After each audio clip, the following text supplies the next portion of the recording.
have an opportunity to speak to so many midwives. It's a great privilege. And I'm very pleased to be here alongside your Chief Executive, Cathy Warwick, who's done a fantastic job.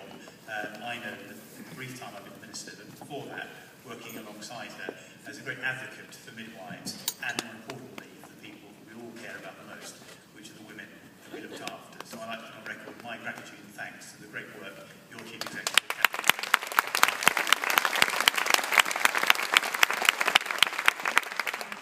I think earlier on I had the pleasure of catching some snippets of her speech, as well as listening to the panel discussion that just took place. I think the 4 points and the 4 areas that Cathy raised as challenges for the government and for the whole profession here today, and for everybody who cares for women's health, were very good ones. That we must base all care on evidence-based care. We must benchmark services, have openness and transparency in audit and the quality of care that we provide. We must work as a team with doctors and midwives working together. I think one of the questions just now that was put forward, which highlighted the importance of leadership from midwives in being the best advocates of the needs of the women that we all want to look after, was a very good one. That's something that I think that leadership role we need to do more to foster and develop. And the final challenge is that we must always respect women, and that is, if it's nothing, the reason that brought everybody here into midwifery, and the reason that I went into obstetrics, because we want to put women first.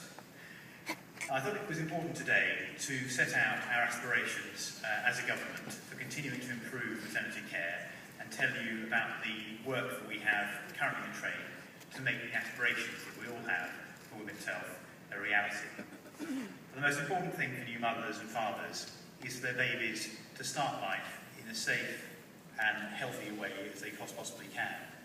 And that's why across the NHS we invest over £2.5 billion every year in maternity care. And we must ensure that every single penny of this investment produces the best quality of care for the 700,000 births that take place in this country every single day. We need to ensure there is a clear and explicit focus on children's health and women's health, starting with pregnancy.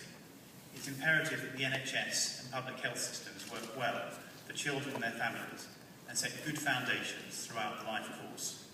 We know that children's health is strongly influenced by what happens in the womb and the first 2 years of life, and the mother's health and well-being and health behaviours in pregnancy, including smoking, nutrition and obesity.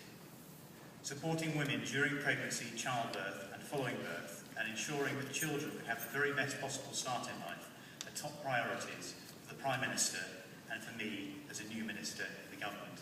And this is something that in my portfolio is probably my biggest priority over the 2 years ahead.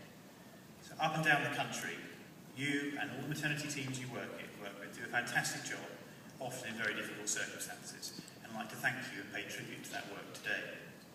And we're committed to ensuring that we have the right number of trained midwives actually in work, because I do know, and we all know, what backbreakingly hard work it is, that many people go on a day-to-day basis above and beyond the call of duty to look after women, and we do need to make sure that we have more midwives in the service if we want to deliver high-quality care for women, personalised one-to-one care, and make sure we look after the workforce we already have properly. We must have more midwives working. And when I was working full-time in the NHS before the last election, almost every unit I worked in had a shortage of midwives. I found that completely unacceptable then, and that's something that this government is committed to changing.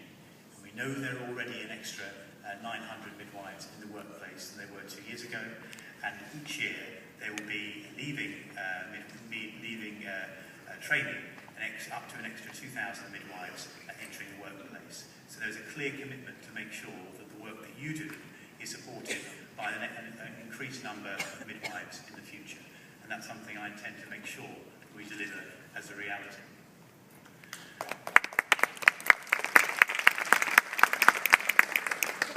So today you're going to hear from my boss, the Secretary of State for Health, Jeremy Hunt, some clear priorities for the NHS, what is called the NHS mandate. And I think we talk very often in jargon in the NHS, but it's important to say what that is going to mean.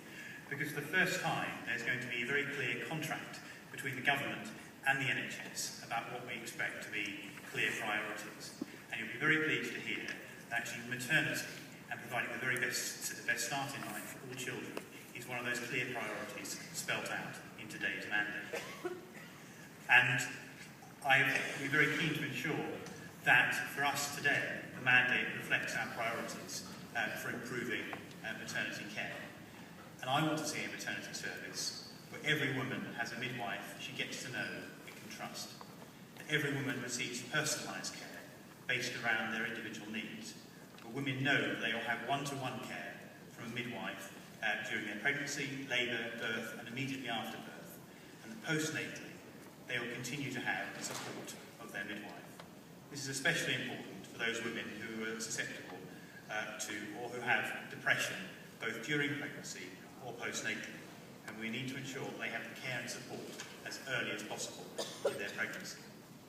Depression is a serious illness that can occur during pregnancy at any time, and that was highlighted very well in a report at the weekend from the college. There's been a lot of focus in the past on the postnatal period, but we know if depression is left untreated, either during pregnancy or postnatally, it can have devastating effects. But we also know that appropriate and timely treatment, mothers can have a good recovery, and the long-term negative consequences for children and families can be avoided.